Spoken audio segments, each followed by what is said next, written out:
Shalom, shalom bien-aimés, mes frères et sœurs. Je vous invite à nous suivre nombreux sur notre site www.remaweb.com. Vous ne serez pas dessus. Que Dieu vous bénisse. Merci. Jambo ndugu wapenzi, naitwa kwa jina la Jolina Baguma. Nitaka kuwainvite kwenye site ya remaweb.com. Hapo mtaona video za nzuri, mtaona watumishi wa Mungu watawajalia kwa neema. Karibuni nyinyi wote. Asante. Shalom, bonzamba pambola bino bisika nyonso bozwami bisika bozolanda biso na moment oyo. Boye malamu na site na bino www.remaweb.com. Hej kära bröder och systrar, det är än en gång er programledare Sylvia. Jag ber er att ni ska besöka vår hemsida remaweb.com och hoppas att Gud kommer välsigna er.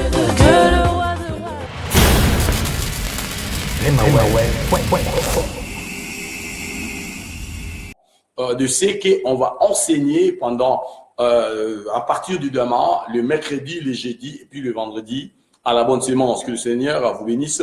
Matthieu chapitre 11, je commence directement à partir du premier verset, au lieu de commencer à partir du deuxième verset.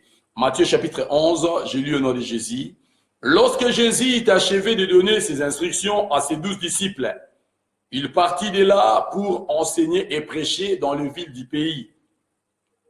Jean ayant entendu parler dans sa prison des œuvres du Christ, il lui fit dire par ses disciples, « Es-tu celui qui doit venir ou devons-nous attendre un autre ?» Jésus leur répondit, « Allez rapporter à Jean ce que vous entendez et ce que vous voyez.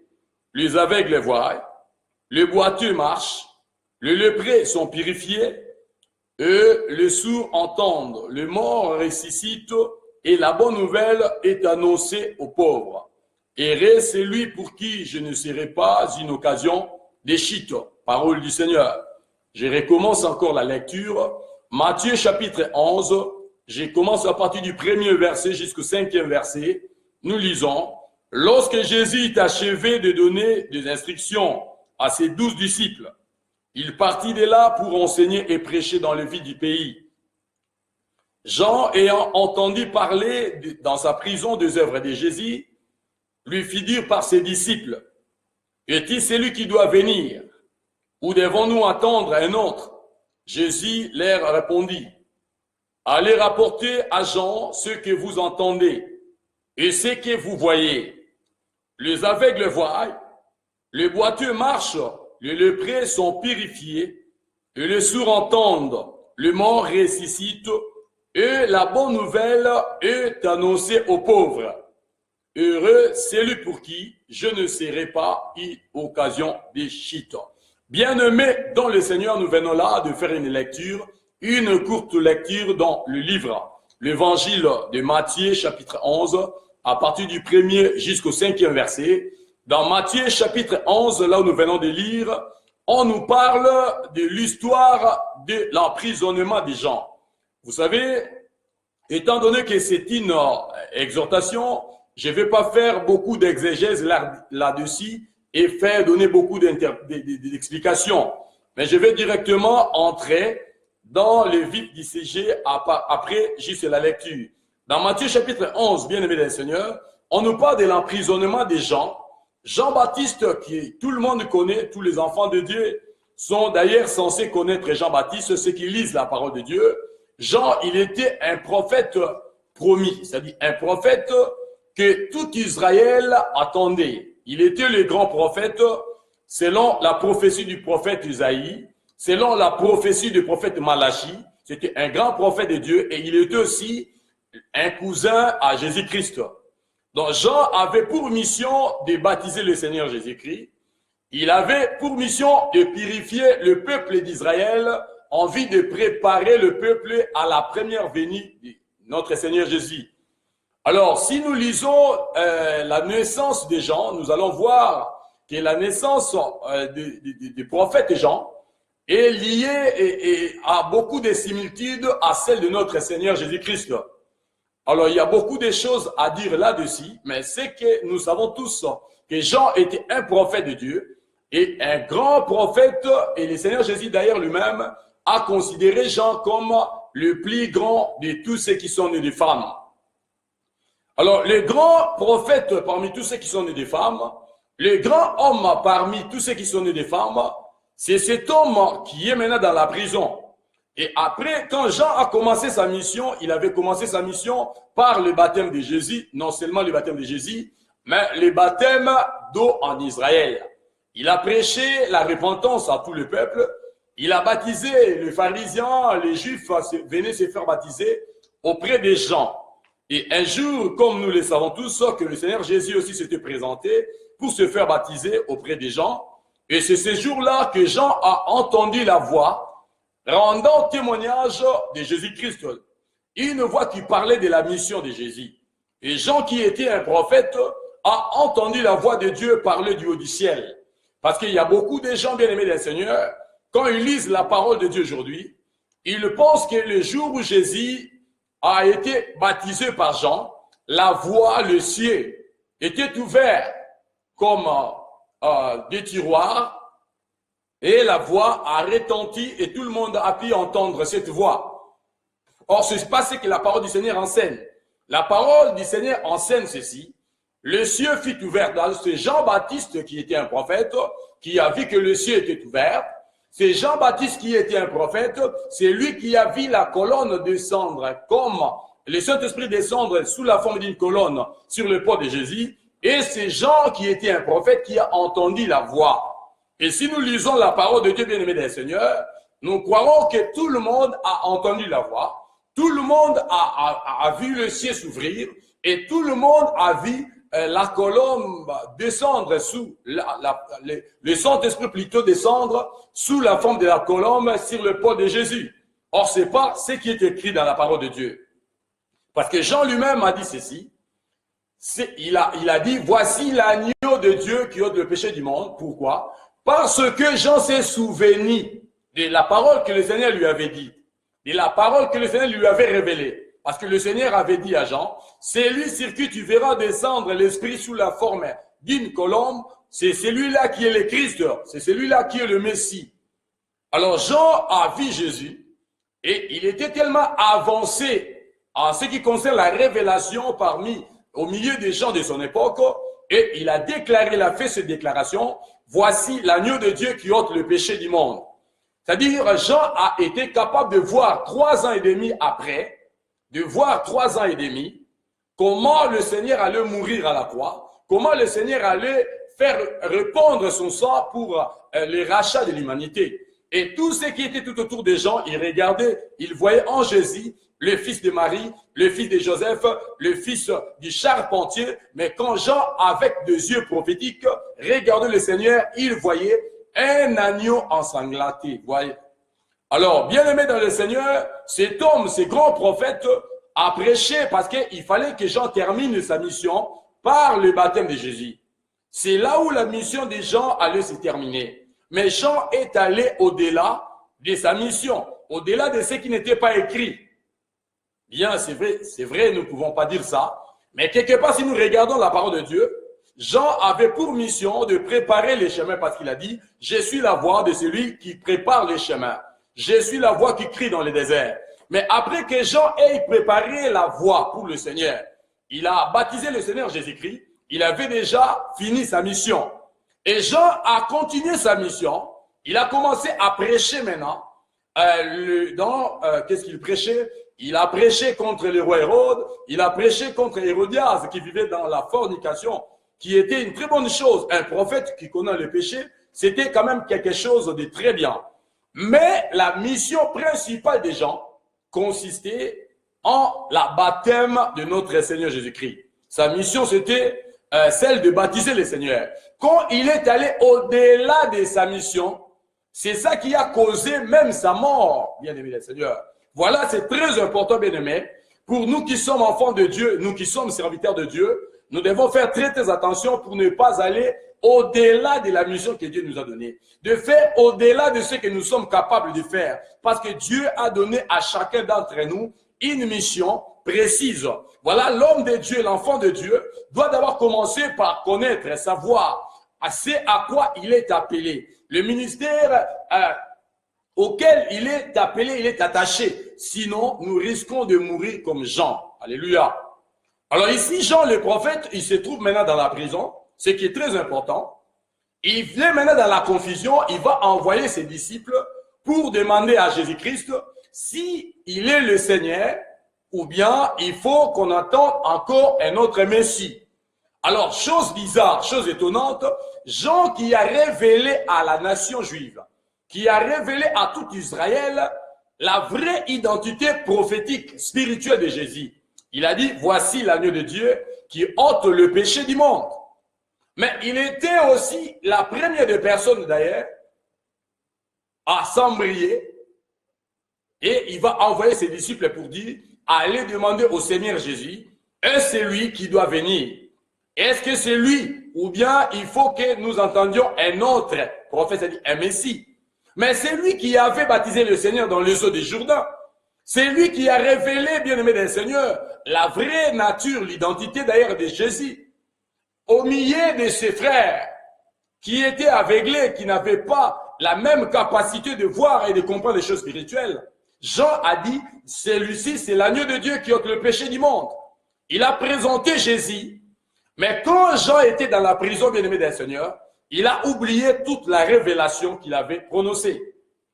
Il a oublié toutes les révélations qu'il avait reçues de Dieu à cause de cette situation difficile dans laquelle il s'est trouvé. Parce que quand quelqu'un bien-aimé d'un Seigneur se trouve dans une situation difficile, il peut facilement oublier même ce que Dieu a dit dans sa vie. Il peut arriver que la personne oublie et toutes les promesses que le Seigneur a faites sur lui. Pourquoi Jean a oublié le Seigneur Jésus-Christ? C'était à cause de la souffrance, à cause des difficultés. Il était dans une prison, bien-aimé d'un Seigneur. Et dans cette prison, Jean était incapable de croire encore en ce que lui-même avait enseigné. Parce qu'il nous arrive des fois, bien-aimé d'un Seigneur, de ne plus croire en ce Dieu qui t'a appelé, de ne plus croire en ce que Dieu t'a dit. Tout simplement parce que il y a des combats dans la vie, tout simplement parce que il y a des critiques qui vont dans tous les sens, tout simplement parce que il y a beaucoup de stress, il y a beaucoup de problèmes dans la vie. Et Jean le prophète s'est trouvé dans une telle situation. Il a dit non. Allez demander à Jésus, est-ce que c'est lui ou devons-nous attendre un autre? Et ce que j'ai aimé, bien aimé dans ces choses, c'est la réponse que le Seigneur Jésus a donnée à Jean. La réponse que le Seigneur a donnée aux disciples des Jean. Jean était en prison, mais il continuait toujours à avoir des disciples. Jean avait déjà perdu sa foi dans la prison. Tout simplement parce qu'il avait déjà fini sa mission. Quand la mission d'une personne finit, la personne doit s'arrêter. Il va arrêter, il va rester pour aider les autres avec son expérience. Mais aujourd'hui, quand on n'a rien à dire, on veut toujours parler. Quand on n'a pas reçu quelque chose de la part du Seigneur pour enseigner à l'église, on veut toujours organiser des séminaires, on veut toujours prêcher, on veut toujours dire que moi je suis et je reste. Or, bien aimé dans le Seigneur, il arrive un moment dans la vie d'un homme où Dieu te retire de la scène tout simplement parce que tu as déjà accompli la mission à laquelle il t'a appelé. C'est très important. Que le Seigneur nous aide tous, bien-aimés, à ne pas aller au-delà de ce que Dieu nous donne, à ne pas aller au-delà de recevoir, au-delà de ce que Dieu nous a donné, de peur que nous tombions dans une situation confuse, à l'instar de Jean-Baptiste qui était dans la prison. Et ce que j'ai aimé dans ce passage, c'est la réponse que le Seigneur Jésus a donnée aux disciples des gens. Vous savez, bien-aimés dans le Seigneur Jésus, à part le fait d'être Dieu, fils de Dieu, il était aussi un homme éloquent, un homme qui était capable de convaincre la foule. Il était aussi un homme de conviction, même dans son humanité. Le Seigneur Jésus donne une réponse qui m'a toujours révolutionné. Chaque fois quand je me suis plongé, je me plonge dans la parole de Dieu et que je suis en face de ces passages bibliques, je regarde toujours la réponse que le Seigneur a donnée à Jean comme une réponse qui révolte, une réponse qui me donne un peu de la chair des poules. Parce que Jean voulait savoir, il a envoyé les gens demander à Jésus, est-ce que c'est lui le Messie ou bien il faut qu'on attend un autre Messie. Il faut que nous entendions un autre Messie, ou bien c'est lui. Parce que Jean ne pouvait pas comprendre que le Messie est là, mais moi je suis dans la prison. Le Messie est là, si c'est lui vraiment le Messie. Moi je suis là, il ne dit rien. Mais il était le Messie. Ce n'est pas que quand Dieu n'agit pas de manière spectaculaire, qui n'est pas Dieu, non. Ce n'est pas que quand tu pries et que tu ne vois aucun signe, Dieu n'est plus Dieu, non. Et Jean a envoyé, il dit, demandez, il faut lui dire, est-ce lui ou bien ce n'est pas lui? Il était dans la confusion. Il était la première de personne à prêcher, à révéler Jésus à la nation juive. Il a dit, voici l'agneau de Dieu qui ôte le péché du monde. Mais il était incapable de croire lui-même en ce qu'il a prêché. Il nous arrive de ne plus croire en ce que nous avons entendu de Dieu. Tout simplement parce que ce que nous avons entendu, ce que nous avons reçu de Dieu ne marche pas en accord avec ce que nous voyons. C'est ça les domaines de la foi. Voilà pourquoi un enfant de Dieu doit aller au-delà de ce qu'il voit, au-delà de ce qu'il sent, au-delà de ce qu'il comprend, mais il doit saisir ce qu'il a entendu de Dieu, parce que cette parole-là, c'est cette parole qui va te donner la victoire dans toutes les situations que tu vas traverser dans ta vie. Et ici, dans ce passage, bien aimé dans le Seigneur, Jésus dit ceci. Il donne une réponse. Jean a entendu parler de Jésus dans sa prison. Il a entendu parler des œuvres de Jésus. Et il lui fit dire par ses disciples, es-tu celui qui doit venir? Ou devons-nous en attendre un autre? Jésus leur répondit, allez rapporter à Jean ce que vous entendez et ce que vous voyez. Oh, gloire à Dieu. Jésus donne maintenant une réponse aux disciples des gens. Jean a posé une question qui demandait une réponse. Parce que Jean a posé une question verbale. Il fallait que le Seigneur donne aussi une réponse verbale. Mais le Seigneur a parlé par les œuvres. Il dit, Jean veut savoir qui je suis. Jean veut savoir si je suis le Messie ou non. Ou s'il faut qu'on attende un autre. Mais allez dire à Jean ce que vous entendez. La première des choses, ce que vous entendez. Et la deuxième des choses, ce que vous voyez. Je n'ai pas de réponse à donner à Jean si ce n'est le miracle que vous voyez, si ce n'est la parole que vous entendez. Jésus a donné une réponse à la réponse des gens. Et cette réponse-là, c'était par des signes et par des prodiges. C'est-à-dire qu'il arrive des moments, bien aimés dans le Seigneur, où nous devons donner une réponse à toutes les questions par des signes de Dieu et par des prodiges de Dieu, pour que le monde sache réellement, nous sommes ses enfants et nous représentons le Christ sur la terre. Jésus n'a pas parlé beaucoup. Jésus n'a pas fait beaucoup de gymnastique. Il a dit seulement aux disciples, allez dire Jean ce que vous voyez. Qu'est-ce que vous voyez? Les boiteux sont guéris, les morts sont ressuscités, les malades sont guéris, les muets parlent. Dis à Jean que vous avez vu des boiteux sauter comme des cerfs. C'est ça la réponse que je donne à Jean. Il a donné une réponse par des signes, bien aimés des Seigneurs. Nous sommes arrivés au moment où nous devons répondre à toutes les questions de nos vies par des signes. Nous sommes arrivés au moment où Dieu est prêt à confirmer les signes et prodiges dans nos vies pour que ceux qui nous entourent sachent réellement la vraie identité que nous sommes. Nous sommes les vrais enfants de Dieu. Et la Bible dit, j'avais dit que vous êtes des dieux. Cependant, vous mourrez comme des princes quelconques.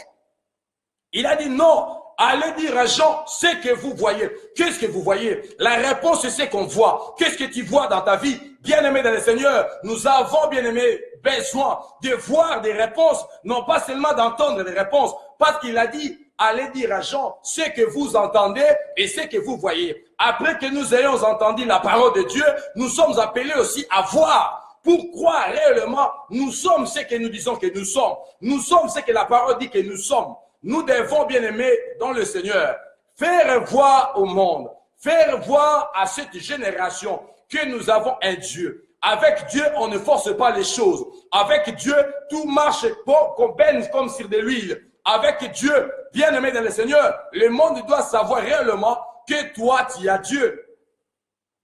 Jean voulait connaître l'identité de Jésus. Il était dans une confusion totale de voir le Seigneur opérer des miracles, mais lui était dans la prison. Et le Seigneur n'a pas voulu donner une réponse verbale. Non, bien-aimé dans le Seigneur, il y a des choses pour lesquelles nous ne sommes même pas capables de donner des réponses, mais notre Dieu est capable de répondre par des signes.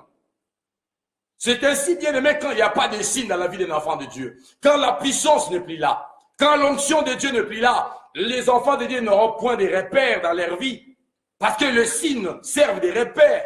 La puissance de Dieu confirme la parole. Mais quand la parole est prêchée sans puissance, quand la parole est prêchée sans signes et prodiges, comment saurons-nous que Dieu est avec nous? Voilà pourquoi dans la parole de Dieu, si nous lisons, si nous sommes dans Juge, l'histoire de Gédéon. Gédéon a dit ceci quand le Seigneur lui dit, vaillant héros, c'est avec toi que je délivrerai Israël. Qu'est-ce que Gédéon a dit à Dieu? Dieu lui dit, vaillant héros, c'est avec toi que je délivrerai Israël. Il a dit, ah mon Seigneur, si l'Éternel est avec nous, oh my God, si le Seigneur est avec nous, où sont passés tous les miracles que nos pères nous ont racontés quand ils étaient en Égypte? Où sont passés tous les miracles? Où sont les miracles qu'on nous dit? On nous a toujours prêché les signes et prodiges. On nous a toujours prêché la parole de Dieu. On nous a toujours prêché un Dieu puissant qui guérit les malades, un Dieu puissant qui libère les captifs, un Dieu puissant. Mais nous ne voyons rien absolument. Il dit, si l'Éternel est avec nous, où sont passés tous les signes? Où sont passés tous les miracles? Où sont passés ceux que nous avons entendus? Bien-aimés d'un Seigneur. Et Jésus a donné une réponse. Et cette réponse-là, c'était dans les miracles. Y a-t-il des signes dans ta vie qui montrent réellement que Dieu est avec toi? Est-ce que Dieu peut t'identifier dans des signes et dans des prodiges? Est-ce que Dieu est capable d'opérer dans ta vie ce qu'il a opéré ce jour-là avec le Christ pour que ceux qui sont tout autour de toi sachent réellement que toi, tu es un enfant de Dieu? Jean voulait connaître l'identité de Jésus. Il dit, allez demander à Jésus, est-ce lui ou bien ce n'est pas lui? Il faut oser la motomusu sous-toté. Est-ce que c'est lui le Seigneur? Est-ce que c'est lui le Messie? Le Seigneur lui dit non. Moi, je n'ai pas besoin de te donner des réponses. Allez dire à Jean ce que vous voyez, ce que vous entendez. Après que nous ayons entendu la parole de Dieu, il faut aussi voir, bien-aimés des Seigneurs. Il faut aussi voir. Les gens qui viennent dans les églises malades, ils retournent toujours malades. Il est venu dans une église pendant 5 ans, il est toujours malade. Il reste toujours malade. Et on lui enseigne la parole en grec. On lui dit, tu vois, l'esprit en grec veut dire pinema, logos, rema, logos, logia. On lui explique la grecque, l'étymologie. Qu'est-ce qu'il va faire? Une dame de 85 ans, elle a un problème de guérison, la cirrhose de foie, elle a l'orchite, il a ceci, elle a l'hernie, elle a beaucoup de problèmes. On lui dit, tu vois, en grec, ces mots veulent dire égos, égos, égos. Qu'est-ce qu'elle va faire avec ça? Qu'est-ce qu'elle va faire avec ça?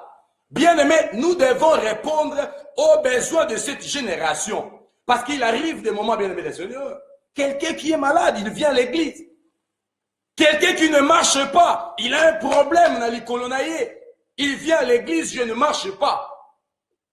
Toi, tu lui dis, oh, est-ce que on met la Sainte Seine? Non. Motoua n'a un problème dans l'écolo. Elle a besoin de voir la puissance de Dieu dans sa vie. Cette personne a besoin de vivre la puissance de Dieu. Voilà pourquoi, bien aimé, des gens prient par routine. Les gens prient, ils ont toujours la même vie. Ils dansent, ils ont toujours la même vie. Ils dansent, ils se consolent, après ils rentrent, ils font toujours les mêmes prières. Mais Dieu est capable, le Dieu que nous prêchons, le Dieu en qui nous avons crié, est capable de changer les choses, d'enseigner au monde ce que nous sommes capables et ce que nous sommes. La Bible dit, j'avais dit que vous êtes des dieux. La Bible dit que vous êtes des flammes de feu, bien-aimés des Seigneurs.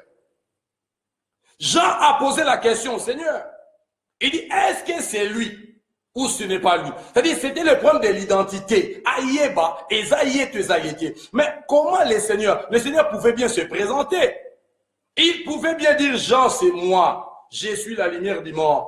Je suis le pain de vie. Jésus a dit à plusieurs reprises, je me suis déjà présenté. Je suis l'agneau de Dieu. Ça, ce n'est plus le temps pour que je me présente encore, pour que je parle encore. Ça, c'est le temps de se confirmer. Dilembo Isala. Comment tu as ta vie de prière? Une vie de prière qui n'a pas de signes. Une vie de prière, même une vie de prière statique, une vie de prière qui ne change pas. C'est qu'il y a quelque chose qui cloche dans ta vie. Et lisons la parole de Dieu dans Psaume. Psaume chapitre 74.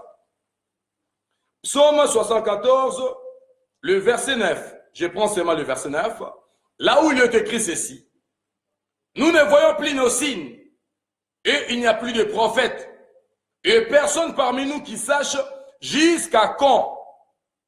Le verset 10. Jusqu'à quand, ô Dieu, l'oppresseur outragera-t-il? L'ennemi méprisera-t-il sans cesse ton nom? Alléluia.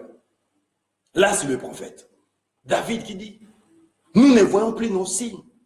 Et si vous descendez là-bas, on dit, ils ont changé nos signes en leurs signes. C'est-à-dire, il était arrivé un moment où le peuple d'Israël, toute la nation d'Israël était sous la main de la Babylone. C'est-à-dire, les Babyloniens avaient déporté les enfants d'Israël, les royaumes du Nord. Les royaumes du Sud plutôt, excusez-moi, et les royaumes du Sud avaient été déportés à Syrie. Et les païens, quand ils sont arrivés en Israël, ils ont détruit tous les signes de Dieu dans les temples. Vous savez que dans les temples de Dieu, dans le lieu saint, il y avait la table de paix des propositions, il y avait des chandeliers, les 7 lampes, les chandeliers avec les 7 lampes, il y avait encore quoi? Il y avait l'autel là-bas, au parvis il y avait l'équive, il y avait aussi l'autel, et dans les lieux très saints, il y avait l'arche, là où, sur lequel il y avait la propitiatoire, et ainsi de suite. Donc vous voyez, tous les signes là avaient été détruits, déportés. Ils ont maintenant changé les cultes de Dieu, bien-aimés des Seigneurs. Ils ont mis leurs propres signes. Et voilà pourquoi ici dit, jusqu'à quand le peuple va pleurer? Nous ne voyons plus nos signes. C'est-à-dire les signes de Dieu dans nos vies, nous ne voyons plus ces signes-là. Mais le diable a mis ces signes à lui. Il a changé nos signes en leurs signes. Les vrais miracles de Dieu, on ne les voit pas. On voit les faux miracles du diable. Les vrais problèmes que Dieu apporte dans nos vies, nous ne les voyons pas. Parce que ces choses ont été déjà changées. Voilà pourquoi, ici dans le psalmiste plaît, il dit, nous ne voyons plus nos signes en nous. Nous avons des signes que nous devons voir. Mais si nous ne voyons plus ces signes-là, c'est que nous devons voir les signes de l'ennemi. Les signes de l'ennemi dans ta vie, c'est la maladie qui attendirait. Les signes de l'ennemi dans ta vie, ce sont des démons qui ont élu domicile dans ta vie. Les signes de Dieu, les signes de l'ennemi dans ta vie, c'est l'échec. Mais les signes de Dieu dans ta vie, c'est la guérison. Les signes de Dieu, la stérilité doit être brisée. Parce que c'est important, bien aimé des Seigneurs. La Bible dit, Dieu rendait un bon témoignage, accompagnait le message des apôtres par des signes et des prodiges, parce que ceux-ci parlaient de Jésus avec assurance. Et la parole du Seigneur dit, voici le miracle qui accompagneront tous ceux qui auront cru en mon nom. C'est-à-dire, un enfant de Dieu, un vrai enfant de Dieu, c'est pas quelqu'un qui cherche le miracle, c'est quelqu'un que le miracle accompagne. Le miracle de Dieu doit t'accompagner. Le miracle de Dieu doit t'accompagner sur les chemins du travail. Le miracle t'accompagne sur les chemins de l'université. Le miracle t'accompagne partout où tu y es parce que ton Dieu est puissant. Il a dit que Dieu ordonne que nous soyons puissants. C'est très important. Et quand il n'y a plus de signes, bien aimé, il n'y a plus de références. Quand il n'y a plus de signes, il n'y a plus de repères. Jean-Baptiste, qui était un grand prophète, bien aimé des Seigneurs, il n'a jamais vu de signes. Lui-même n'a jamais opéré de miracle au cours de son ministère. Il est maintenant dans la prison. C'est là où maintenant, il aura besoin de signes, de savoir. Il avait déjà présenté Jésus à la nation sans signes et prodiges. La Bible dit, bien aimé dans le Seigneur, l'évangile que nous prêchons, le royaume des cieux, ne consiste pas en paroles seulement, mais aussi en puissance. C'est très important. Paul le dit, lorsque moi je suis venu chez vous, ma prédication ne reposait pas sur des discours persuasifs qu'enseigne la sagesse humaine, mais sur la démonstration de la puissance de Dieu. Tu es un enfant de Dieu, il faut que les signes t'accompagnent. Prie dans ta vie, dis Seigneur, je veux que le signe m'accompagne. Seigneur, je veux que le signe accompagne mes enfants. Seigneur, je veux que le signe m'accompagne dans mon mariage. Je veux que le signe de Dieu, ils ont changé de signe. Le prophète a posé la question, il dit, nous ne voyons plus nos signes. Les signes, à nous, nous ne les voyons plus. Parce que nous avons des promesses. Dieu a fait des promesses sur nous. Dieu a dit des choses qui doivent se réaliser dans nos vies. Ce sont nos signes à nous, mais nous ne les voyons plus. Mais quels sont les signes que toi, tu vois dans ta vie? Quels sont les signes que toi, tu es en train de voir dans ta vie? Est-ce qu'il y a le signe de Dieu ou bien il y a le signe de l'ennemi? Est-ce qu'il y a les signes de Dieu ou bien il y a ce que l'ennemi a mis dans ta vie? Les voleurs ne viennent que pour égorger, tuer, détruire. Mais le Fils de l'homme est venu pour que le brebis ait la vie et qu'elle soit dans l'abondance. C'est très important. Nous ne voyons plus les signes. Et voilà pourquoi si vous prenez, il cherchait les signes. Il cherchait les signes dans Psaume chapitre 74 au verset 9. Il dit, nous ne voyons plus nos signes. Jusqu'à quand, Seigneur? L'ennemi va-t-il profaner le saint temple de Dieu? Or, le vrai temple de Dieu, c'est ton corps. L'ennemi a profané le temple, qui est ta vie, qui est ta santé, qui est tout ce que toi tu as. Le temple de Dieu est profané par l'ennemi. Et ici, le psalmiste pose la question. Il prie, il pleure, il gémit dans la prière. Il dit, Seigneur, nous ne voyons plus nos signes. Nous ne voyons plus nos signes. Il faut que nous voyions nos signes à nous. Il faut que nous voyions les signes de Dieu dans nos vies, non pas les signes contraires. Nous ne voyons plus nos signes, bien aimé Seigneur.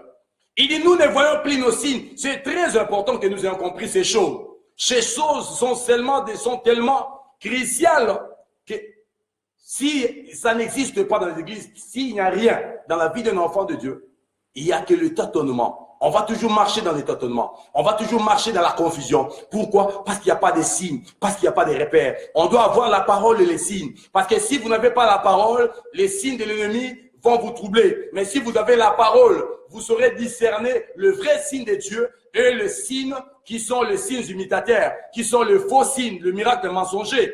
Mais ici, le psalmiste, lui, il dit, nous ne voyons plus nos signes.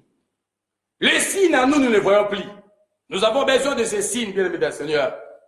Et quelques jours après, quelques siècles après, quelques années plus tard, le prophète Ésaïe dit, il vient donner une réponse. Il donne une réponse à la question du psalmiste. Vous avez cherché des signes, vous ne voyez plus les signes. Et le prophète Ésaïe, dans Ésaïe chapitre 8, si vous prenez le verset 18, il dit, voici, moi et les enfants que l'Éternel m'a donné, nous sommes des signes et des présages. C'est-à-dire, vous avez cherché des signes, mais le prophète dit non. Là, il m'a dit, on n'a plus de signes, il n'y a plus de prophète pour parler, il n'y a plus rien. Le peuple est dans la confusion. Tous les signes de Dieu ont été détruits. Mais le prophète Ésaïe vient et dit, moi et les enfants que le Seigneur m'a donnés, nous sommes des signes et des prodiges. Il dit, non, moi je ne vous donnerai plus de signes. Mais nous-mêmes, nous sommes capables de devenir des signes pour notre génération. Nous-mêmes, nous sommes capables d'impacter notre génération. Nous n'avons plus besoin de chercher des signes, mais Dieu est capable de faire de toi un signe dans ta génération. Il a bien dit cela dans sa parole. Il dit, moi et les enfants que le Seigneur m'a donnés, nous sommes des signes et des présages en Israël. Il dit, nous ne voyons plus nos signes. Mais le prophète Ésaïe vient, il dit, non, moi et les enfants que l'Éternel m'a donnés, nous sommes des signes. Dieu doit faire de toi un signe dans cette génération. Dieu doit faire de toi un signe dans ta famille. Dieu peut faire de toi un signe dans ton église. Dieu peut faire de toi un signe pour répondre à toutes les questions qui te troublent, qui te troublent pendant tout ce temps, pendant tant d'années. Et Jean-Baptiste a envoyé une question. Des gens sont venus vers Jésus. Ils lui ont posé la question de savoir. Jean a dit, es-tu le Messie? Ou il faut que nous entendions un autre. Et le prophète, le Seigneur a dit non. Il a dit non. Allez dire à Jean ce que vous entendez et ce que vous voyez. Le Seigneur a répondu par des miracles. Le Seigneur a répondu par la puissance. Parce que sans la puissance, bien aimé, on sera incapable d'éprouver notre identité. Quand Dieu témoigne quelqu'un, c'est par des signes qu'il le fait. Alors beaucoup de gens, bien aimés, sont devenus tellement littéraires, ils sont devenus tellement classiques, ils sont devenus tellement scientifiques, ils ne voient plus les signes de Dieu, la puissance de Dieu, le vrai miracle de Dieu, le miracle qui descend et qui dit, miracle est bouki. Quelqu'un qui est malade, il vient. Non, bien aimé des Seigneurs. Une femme malade, une femme stérile, elle vient à l'église pour voir la puissance de Dieu. Il y a aussi une cours biblique. Mais non, la puissance de Dieu se trouve dans sa parole. La puissance de Dieu se trouve dans la sainteté. La puissance de Dieu se trouve dans la capacité que Dieu a donnée à son saint serviteur. C'est très important. Il dit, allez dire à Jean. Jean était dans la confusion, bien-aimé des Seigneurs. Jean était incapable de comprendre que le Seigneur Jésus était le Messie, tout simplement parce qu'il était dans la prison. Tout simplement parce qu'il était dans une situation difficile. Il n'était plus capable de croire encore comme avant. Il était la première personne à dire que voici l'agneau de Dieu qui a le péché du monde.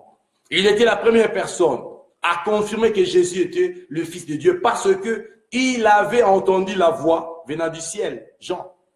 Mais dans la prison, confusion côté.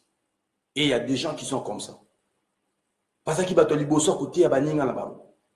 Parce qu'ils battent liboso. Il y a côté ça va mais tellement qu'il n'y a pas de signes dans leur vie et même ne croient même plus. Jean, c'était la même chose pour Jean. Allez dire. Il a dit Jean, allez dire à Jésus. Pose la question au Seigneur. Allons-nous attendre un autre ou bien c'est lui? Tosez la moussous ou bien c'est lui? Le Seigneur dit non, il n'y a pas de réponse. Cette génération a besoin d'une réponse. Cette génération a besoin d'une réponse. Et cette réponse-là, ce n'est pas de la littérature. Cette réponse-là, ce n'est pas les Grecs, l'hébreu, l'arabe, l'araméen. Cette réponse-là, bien-aimé des Seigneurs, c'est la puissance qui va bouleverser. La Bible dit, les signes marcheront avec ceux qui auront cru. Voici le miracle qui les accompagneront. Le miracle de Dieu, la puissance de Dieu, la puissance, l'esprit de restauration, l'esprit de gloire va marcher avec toi. Un vrai enfant de Dieu ne marche pas derrière le miracle, mais le miracle accompagne un vrai enfant de Dieu. Ce sont le miracle qui accompagne les enfants de Dieu. Et Jean était perdu. Un grand prophète local à Jean. Un grand prophète comme Jean. Jésus a dit de lui, parmi tous ceux qui sont nés de femmes, le plus grand, c'est Jean-Baptiste. Le plus grand prophète parmi tous ceux qui sont nés de femmes, c'était Jean. Mais le problème, ce n'était pas celui d'être un plus grand parmi tous ceux qui sont nés de femmes. Mais le problème, tu es grand. Mais est-ce que tu t'attaches à la parole, à ce que tu as entendu de Dieu? Est-ce que tu vis cette parole en toi? Est-ce que tu demeures dans la parole? Jean était maintenant confus. Dans la prison, bien-aimé des Seigneurs. Il envoie ses disciples. Il dit aux disciples, allez demander au Seigneur, est-ce lui? Ou bien, il faut que nous entendions un autre. Maintenant, il dit Jean, un grand prophète comme Jean-Baptiste. Il est le prophète promis. Ésaïe a parlé de son arrivée, de sa venue, la venue des gens. Le prophète Malachie a parlé des gens. Le Seigneur Jésus a parlé de lui. Il a parlé des gens comme un grand. Mais quand il était dans la prison, à Bossani Makamounios, même où il y a le Baginabat. Pourquoi? Parce que dans le ministère des gens, il n'y a pas de signes, il n'y a pas de prodiges. Il y a un ministère en balouka. Trop, c'est trop bien aimé. Il faut que les choses changent. Il faut que les choses changent, bien aimé les Seigneurs. Tu dois vivre la puissance de Dieu. Nous ne voyons plus nos signes. Il y a des signes que nous devons voir. Voilà cette petite exhortation que j'avais pour partager avec les amis qui ont l'habitude de suivre notre émission. Quand les apôtres parlent, je rappelle encore à tous les amis que c'est à partir de Paris, parce que nous ne sommes pas sur notre plateau habituel. Nous sommes à Paris et nous sommes là dans le cadre de notre programme, dans le cadre de la mission apostolique. Nous venons de l'autre côté des Rhône, nous venons de Lyon. Là, nous avons tenu un séminaire de 3 jours. Ça s'est très bien passé dans la gloire de Dieu. Le Seigneur a béni beaucoup de gens au travers du passage de son serviteur. Et nous sommes là à Paris. Donc demain, donc le mercredi, nous commençons notre programme. Nous avons un grand thème, l'intitulé de notre séminaire de 3 jours, donc le mercredi, le jeudi, le vendredi, à l'église Bonne Sémence à Pantin, chez le pasteur Charles Bameko. Donc, on sera là le demain, mercredi, le jeudi et puis le vendredi. Les grands thèmes que nous allons partager avec tous ceux qui seront là, ce sera vaincre l'occupation spirituelle. On va prier pour des malades, on va prier pour ceux qui ont des problèmes, amener des malades, inviter des aveugles, inviter tous ceux qui ont des problèmes sérieux, des problèmes qui ont duré, amenez-les à l'église. On va prier pour eux, on va écouter la parole de Dieu et Dieu va manifester sa puissance. J'ai rappelé l'accord plutôt, excusez-moi. L'église Bonne Sémence se situe sur le chemin de Vigne, 93 500 Pantin. À partir de la gare du Nord, vous prenez les RRE, vous descendez à la gare des Pantins. Ensuite, vous prenez le bus 51, direction Bondy, descendre au 4e arrêt, chemin de Vigne, au numéro 17. Que le Seigneur vous bénisse abondamment. Je vous invite tous à rehausser de votre présence ces grandes soirées, des gloires, de puissance avec le Saint-Esprit. Votre serviteur est là, on est là dans le cadre de ces programmes. Que le Seigneur bénisse tous les amis qui ont l'habitude de suivre quand les apôtres parlent. Partagez la vidéo, invitez les amis abondamment. Faites de manière à ce que cette vidéo soit partagée au plus grand nombre. Que le Seigneur vous bénisse. Nous allons continuer à vous informer sur notre programme ici à Paris et quand est-ce qu'on va rentrer et continuer le programme. Je rappelle encore à tous les amis de la Suède, c'est un mois de prière qu'on est là dans le cadre de ce mois qui a été consacré à la prière. Tout le mois, on est là jusqu'à la grande retraite à la fin de ce mois. Soyez bénis et nous préparons encore un grand événement avec l'apôtre Jephté Kifa à la fin de ce mois à Stockholm. D'ici là, vous verrez déjà des affiches. La dernière semaine, c'est là où on va terminer maintenant nos programmes de prière. Que le Seigneur vous bénisse. Je vous aime tant. Que la paix, l'amour et la communion de notre Seigneur soient avec vous. Merci parce que vous êtes là. Merci parce que vous êtes... voilà, j'ai d'ailleurs perdu les mots partagés. Que le Seigneur vous bénisse. À la prochaine, je vous aime tant. Votre frère, l'apôtre Achille Benito, N. Gampelin Babundeli. Au revoir. Ciao, ciao.